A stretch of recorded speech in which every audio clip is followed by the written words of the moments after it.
Menjelang perayaan malam tahun baru, pasokan narkoba di Bali meningkat. Pada malam minggu kemarin, Sat Narkoba Polres Badung mengamankan seorang penyanyi kafe dengan barang bukti ratusan gram sabu dan ekstasi. Rencana Ari Susilo, penyanyi kafe dan pengemudi ojek online Andi Hakim mengedarkan narkoba untuk perayaan malam tahun baru gagal. Meski keduanya bukan dalam satu jaringan, namun petugas Satres Narkoba Polres Badung berhasil mengamankan di waktu yang hampir bersamaan pada tanggal 29 Desember 2018. Mereka ditangkap di seputaran wilayah Denpasar.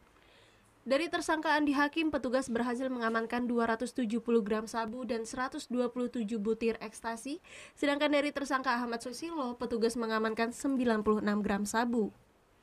Kedua tersangka ini berperan sebagai tukang tempel dengan imbalan sekali tempelnya Rp50.000. Bahkan satu tersangka yang bekerja sebagai ojek online ini sudah pernah mengedarkan sabu sebanyak 4 kg dalam kurun waktu 4 bulan. Kedua tersangka dikendalikan oleh napi di salah satu lapas di Bali.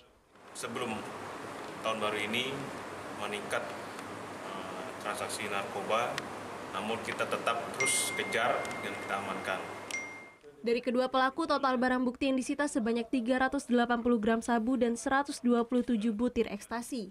Mereka dijerat dengan undang-undang tentang narkotika dan terancam hukuman 20 tahun penjara. Surya Sanjaya melaporkan untuk NET.